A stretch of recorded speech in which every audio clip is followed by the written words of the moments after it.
All right, today we're diving deep into one of the biggest ideas about our online lives, the digital echo chamber. So, let me start with a question for you. Think about your own social media feed for a second. Is it a place where you see all kinds of different opinions, or does it feel more like a cozy little room where, well, pretty much everyone agrees with you?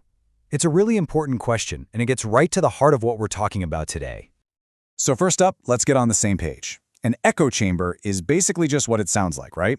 It's an environment where you mostly just see stuff that reflects what you already believe. Your own ideas get amplified, echoed right back at you, and anything that might challenge those ideas, well, it gets filtered out.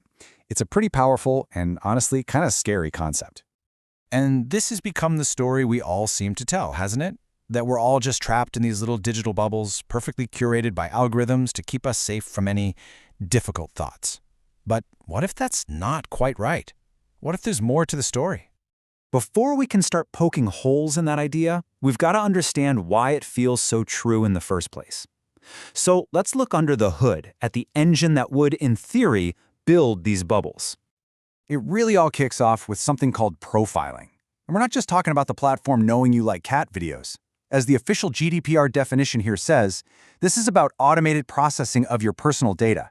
And the goal? To figure you out, to analyze your preferences, and even predict what you're going to do next.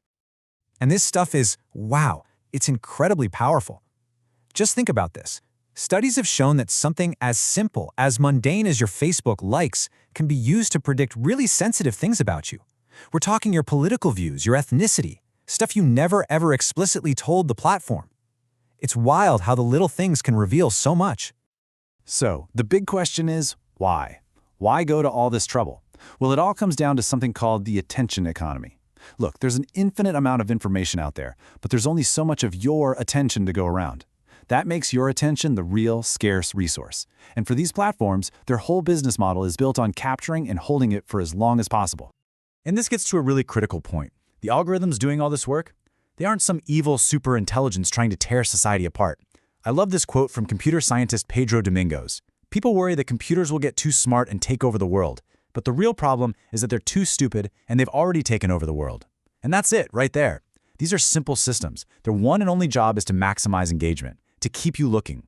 The problem is that this one simple goal has massive, world-shaping consequences. Okay, so the theory holds up, right? The motivation is there, the technology is there, it all makes sense. But what happens when we stop theorizing and actually look at the data? I mean, a lot of data. This is where things get really interesting. Let's dig into the evidence. There was this massive study, we're talking nearly 200,000 users, where researchers tracked their entire web browsing history. And they were looking for one thing. How did social media actually change the news people were consuming? The results, well, they definitely weren't what most people expected.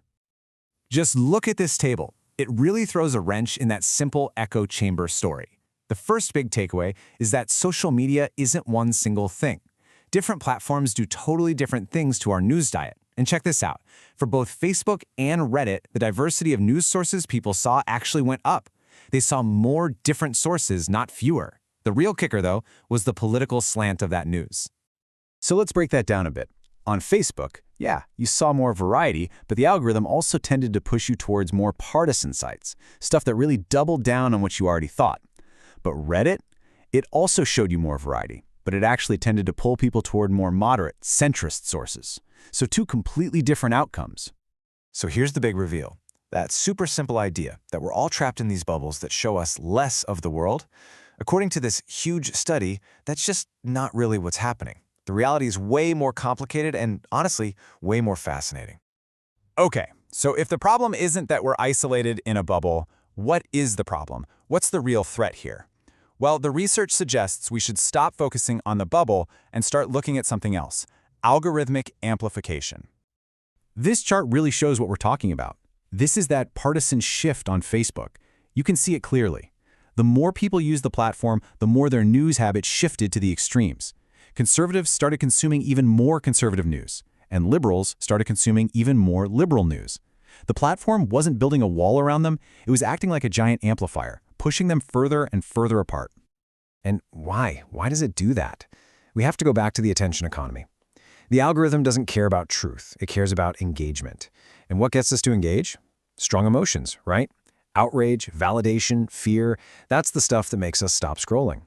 So sensational, partisan, and yeah, sometimes totally unreliable stuff gets a huge boost just because it's good at keeping our eyeballs on the screen. And the fallout from this is huge. When the whole online world prioritizes emotion over facts, you get a catastrophic loss of trust. When the most extreme voices are the loudest, it makes everything else seem kind of boring or untrustworthy. And that leads to numbers like this, a record low of only 29% of Americans trusting mainstream media. That creates a vacuum, and you know what fills a vacuum? Misinformation. It just thrives when trust is low. Okay, so we've kind of busted the simple filter bubble myth, and we've pointed to a much more complex and maybe even more dangerous problem. So what do we do with all this? What are the big takeaways? All right, let's wrap this up. First, that simple echo chamber idea, it's a powerful story, but it's not the whole story.